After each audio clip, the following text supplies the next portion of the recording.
morning sun cast long shadows across the dusty plains of Cedar Valley, where Samuel Henderson had worked his ranch for 37 years.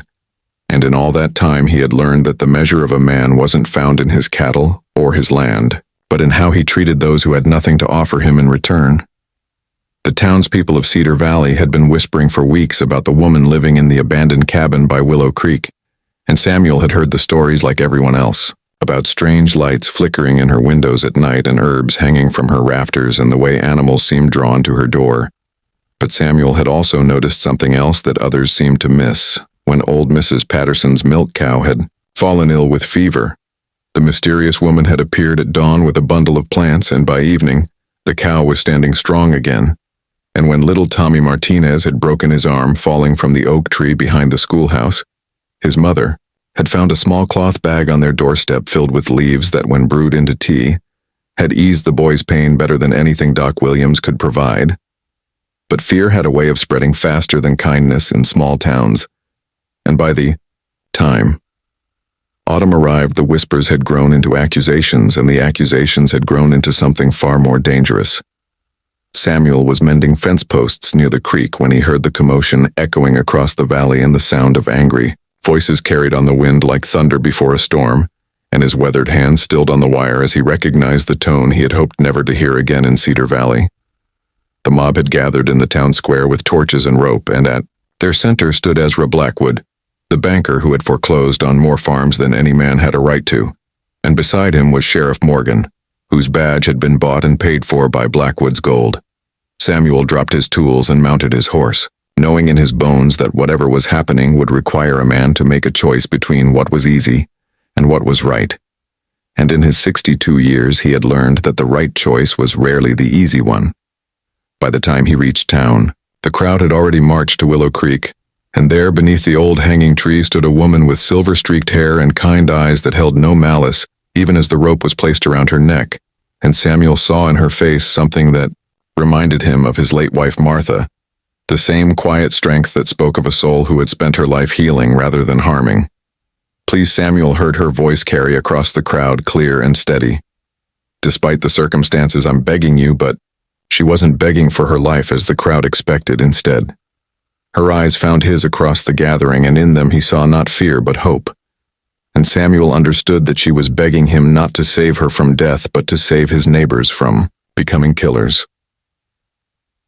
The crowd fell silent as Samuel dismounted and walked slowly through their ranks, and men who had known him since boyhood stepped aside because they could see something in his weathered face that spoke of decisions made and consequences. Accepted Samuel had been born in Cedar Valley and had buried his parents here, and his wife and his infant son, and every person in that crowd knew his story of loss and perseverance and hard-won wisdom, and when he spoke, his voice carried the weight. Of all those years I've lived among you for more than 6 decades, he said quietly, and I've seen this town at its best, and I pray I never see it at its worst. And right now you're asking me to watch good people I've known since they were children become something they'll spend the rest of their lives trying to forget. Ezra Blackwood stepped forward, his voice sharp with authority. Samuel, this woman is a witch.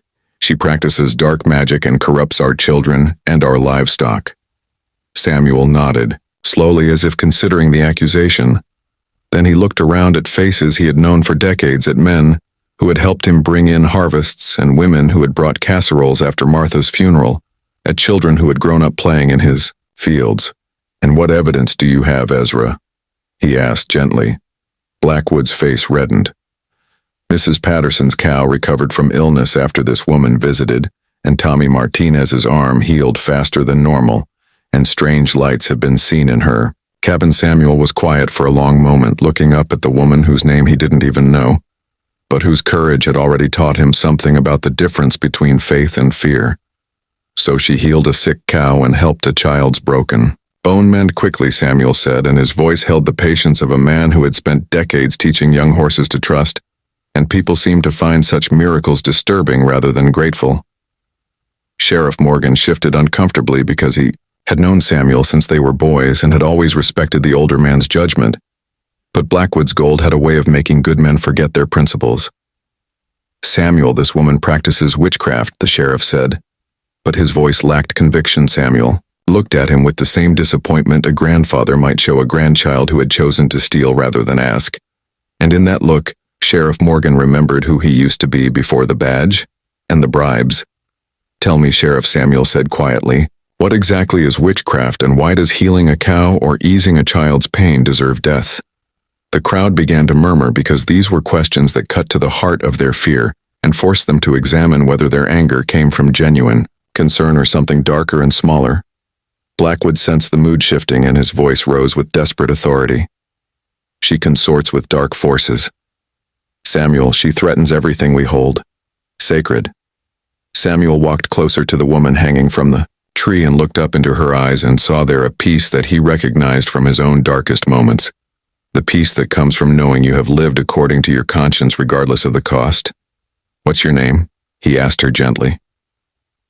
"Rebecca," she replied, her voice steady despite her circumstances. "Rebecca Thornton. And how long have you been healing people in Cedar Valley, Rebecca?" 3 years, she said. And Samuel saw tears in her eyes, not for herself, but for the community that had chosen fear over gratitude. Samuel turned back to the crowd, and his voice carried across the gathering like a warm wind across prairie grass. 3 years this woman has been living quietly by the creek, helping where she could and asking nothing in return. And in 3 years, not one of you has been harmed by her presence, and yet today you've decided she deserves to die. He looked directly at Mrs. Patterson, whose cow Rebecca had saved, and at Maria Martinez, whose son's pain Rebecca had eased, and at a dozen other faces who had benefited from Rebecca's knowledge of healing herbs and gentle ways with sick animals. "Some of you owe this woman your livelihoods," Samuel continued. "Some of you owe her your children's health, and all of you owe her at least the courtesy of listening before you judge." The crowd was growing restless, and Blackwood could see his influence slipping away like sand through fingers. "Samuel, you're being deceived by witchcraft yourself," he declared. "This woman has cast spells on you." Samuel smiled sadly because he had heard such accusations before whenever someone stood against a mob's hunger for violence, and he knew that fear always disguised itself as righteousness when it wanted to justify cruelty. "The only spell I'm under, Ezra, is the same one my father taught me, and his father taught him. And that's the spell of treating others with the same kindness I hope to receive when I'm old and vulnerable and in need of help." He walked over to the rope that held Rebecca and began working at the knots, and several men in the crowd moved forward but stopped when Samuel looked at them with eyes that had seen too much sorrow to fear anything they might do to him. "If you want to hang someone for the crime of healing," he said quietly, "then you'll have to hang me too, because I've spent my life trying to ease the suffering of animals, and I've used herbs to heal my cattle, and I've even been known to say a prayer or two over sick horses." The crowd began to shift, uneasily, because they were beginning to see the trap their fear had led them into, and Blackwood's face grew red with frustration as he realized his carefully orchestrated mob was losing its taste for blood. But Samuel wasn't finished, and his voice grew stronger as he spoke from the deep well of wisdom that comes from a lifetime of watching people choose between kindness and cruelty. "I've lived long enough to see what happens when good people convince themselves that someone else's way of living is a threat to their own," he said, "and I've seen communities tear themselves apart over differences that were never really dangerous, just unfamiliar." He freed Rebecca from the rope and helped her down from the tree, and she stood quietly beside him with dignity intact despite the ordeal she had endured, and Samuel could see in her posture the same strength that had carried his wife through difficult times. "Now I'm going to take Rebecca back to her cabin," Samuel announced, "and anyone who has a problem with that can take it up with me personally. But I want you all to remember something before you go home tonight." The crowd waited, because Samuel Henderson's words had always carried weight in Cedar Valley, and even in their shame, they wanted to hear what wisdom he might offer. "Every one of us has been afraid of something we didn't understand," he said, "and every one of us has been tempted to strike out at what we fear instead of trying to understand it. And that's human nature, but what separates good people from mobs is the choice to overcome that fear with curiosity instead of violence." He looked around at faces he had known for decades and saw the beginning of shame replacing anger.